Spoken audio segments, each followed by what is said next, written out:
మాజీ IPS RS Praveen కుమార్పై ఇటీవల కాలంలో మానవతా రాయ్ అయితే ఒక ఆరోపణ చేశారు. దాని పట్లనైతే స్వేరో సంబంధించి చాలా వరకు అయితే వ్యతిరేకంగా నినాదాలు చేస్తున్నారు. మనతో పాటు మొగిలిపాక నవీన్ కుమార్ అయితే ఉన్నారు. మాట్లాడించే ప్రయత్నం చేద్దాం. చెప్పండి, ఏదైతే మానవతా రాయ్ చేసిన వ్యాఖ్యల పట్ల మీరు ఎట్లా స్పందిస్తారు? అయితే మీ పేర్లోనే ఉందండి మానవతా అంటే మతిమతం లేని మానవతా అన్నది. ప్రవీణ్ కుమార్ లాంటి వ్యక్తి మీద అబాండాలు ఏమంటే ప్రవీణ్ కుమార్ సారు శిఖరంలో అంటాడు. ఎందుకంటే ప్రవీణ్ కుమార్ అంటే ఒక హిస్టరీ, గురుకులాల్లో చరిత్రలో ప్రవీణ్ కుమార్ సార్ చేసిన మార్పులు అనేది ఇంతవరకు నెవర్ బిఫోర్ నెవర్ ఆఫ్టర్ అన్నట్టుంటుంది. అలాంటి మార్పులు తీసుకొచ్చిన వ్యక్తి ప్రవీణ్ కుమార్.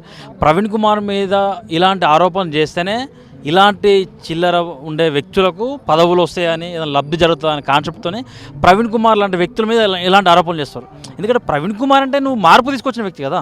ప్రవీణ్ కుమార్ అంటే ఒక ఎస్సీలు కావచ్చు, ఎస్టీలు కావచ్చు, బీసీలు కావచ్చు, మైనార్టీలు కావచ్చు, అగ్రవర్ణంలో పేదలు వీళ్ళందరి తరఫున పోరాడే వ్యక్తి ప్రవీణ్ కుమార్. అలాంటి వ్యక్తి మీద ఇలాంటివి చేస్తేనే ఇప్పుడున్న గవర్నమెంట్ అంటే కాంగ్రెస్ గవర్నమెంట్ ఏమైనా పోస్టులు ఇస్తుందని, ఏమైనా అవకాశం ఇస్తుందని కాన్సెప్ట్తో మానవతా రాయ్ చేస్తుంది. ఎందుకంటే మానవతా రాయ్ హిస్టరీ తెలుసు. ఇక ఆయన గురించి మనం మాట్లాడకూడదు, ఎంత తక్కువ మాట్లాడడం అంత మంచిది. ఎందుకంటే మానవతా రాయ్ వాళ్ళ వైఫ్ని అంటే చెప్తారు, వాళ్ళ పిల్లలని చెప్తారు. ఎందుకంటే ప్రవీణ్ కుమార్ ఎంత గొప్ప వ్యక్తి అని. అంటే వాస్తవంగా మానవతా రాయ్ కూడా బలహీన వర్గాలకు చెందిన వ్యక్తి. అట్లాంటి బలహీన వర్గాలకు చెందినటువంటి పిల్లలు ఈరోజు హాస్పిటలైజేషన్ అవుతున్నారు. మరి మానవతా రాయ్ కొద్దిగా కూడా ఎందుకు పట్టించుకోవట్లేదు ఈ విషయం మీద? ఎందుకంటే వాళ్ళు ప్రభుత్వంలో లీడింగ్లో ఉన్నారు కదా, ముఖ్యమంత్రికి ఎందుకు తెలుపుతలేడు? అయితే మంచి క్వశ్చన్ అడిగి ఒకటే విషయం చెప్తున్నా. వైఆర్ టీవీ నుంచి చెప్తున్నా, ఒకటే మానవతా రాయ్ అన్న నీకే చెప్తున్నాం. ఎందుకంటే ఇదే వర్గాల నుంచి నువ్వు పోయిన వాటికి ఇదే వర్గాల పిల్లలు చనిపోతారు. అదే నువ్వు కావచ్చు, ఆ మాట్లాడిన ఎమ్మెల్యే గారు కావచ్చు, సీతక్క గారు కావచ్చు, వీళ్ళు మీ అందరూ చెప్తున్నా.